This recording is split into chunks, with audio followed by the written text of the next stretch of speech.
देखिए हर खबर यहीं पर। सब्सक्राइब कीजिए TV9 भारतवर्ष।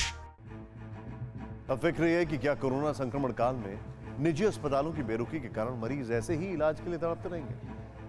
क्या इसका कोई समाधान नहीं? आखिर कोरोना के संक्रमण के बीच कैसे मेडिकल स्टाफ को बचाया जाए और निजी अस्पतालों का भविष्य क्या होगा?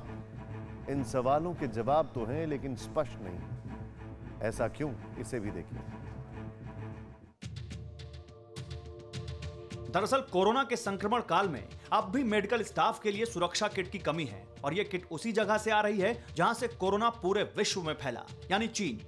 पूरी दुनिया को पीपीई यानी पर्सनल प्रोटेक्शन किट की आपूर्ति कम समय में कर पाना चीन के लिए भी आसान नहीं है।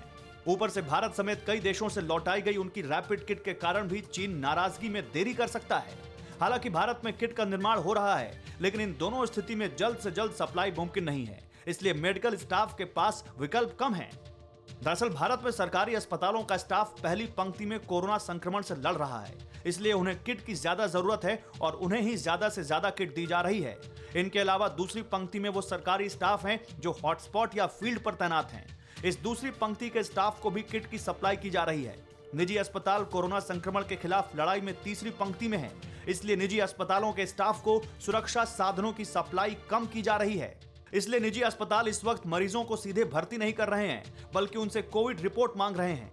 आज हम ये जानते हैं कि 500 से ज़्यादा हेल्थ केयर वर्कर्स को कोरोना से अफेक्ट हो गए, नंबर 1। नंबर 2, बहुत सारे अस्पताल लॉकडाउन में चले गए, वो चाहे मुंबई हो, आगरा हो, दिल्ली हो या इंदौर हो, भीलवाड़ा हो। बहुत सारी जगह अस्पतालों को इसलिए बंद करना पड़ा क्योंकि वहाँ पर कोरोना का डॉक्टर्स इलाज कर रहे थे, उनका हेल्थ केयर वर्कर्स इफेक्ट हुए और उससे मरीज इफेक्ट हुए। उनके कॉन्टैक्ट ट्रेसिंग्स में भी कई के 80 ट्रेसिंग किए, कई के 100 से ज़्यादा किए, वो पॉजिटिव पाए गए। अब ये समझिए कि स्थिति निजी अस्पतालों के लिए गंभीर क्यों हो गई है। आखिर क्यों वो सरकारी अस्पताल दूसरे पायदान पर आ गए हैं जो सामान्य दिनों में सबसे ज्यादा इलाज करते थे, इसे भी समझिए। सर्दी जुकाम जैसी छोटी छोटी परेशानी में भी जो लोग डॉक्टर के पास जाते थे, वो कोरोना संक्रमण के दौरान अस्पताल जाने से बच रहे हैं। इमरजेंसी को छोड़कर दूसरी बीमारियों से पीड़ित भी अस्पताल जाने से बच रहे हैं। लेकिन निजी अस्पताल खुल रहे हैं और इस वक्त बिना आमदनी के चल रहे हैं। निजी अस्पतालों का बिजली, स्टाफ और तमाम खर्च अब भी उतना ही है जितना पहले था। स्थिति यह है कि निजी अस्पतालों को चलाना ही मुश्किल हो गया है।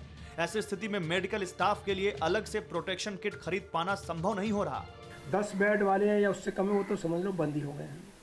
थोड़े और हैं, मान लीजिए 50 से 100 बेड वाले, वो चल रहे हैं। उसके बाद टर्शरी केयर चल रहे हैं, लेकिन सारों में जो बेड ऑक्यूपेंसी है वो 10% से 40% रह गई है। पहली बेड ऑक्यूपेंसी, ओपीडी अटेंडेंस भी 10 से 40% रह गई है। इसके बाद 80% इन्वेस्टिगेशन कम हो गए हैं। इस सब के बाद कॉस्ट ऑफ ऑपरेटिंग सेम है, ऑपरेटिंग एक्सपेंस सेम है, तो लिक्विडिटी प्रॉब्लम बहुत ज़्यादा हो गई है।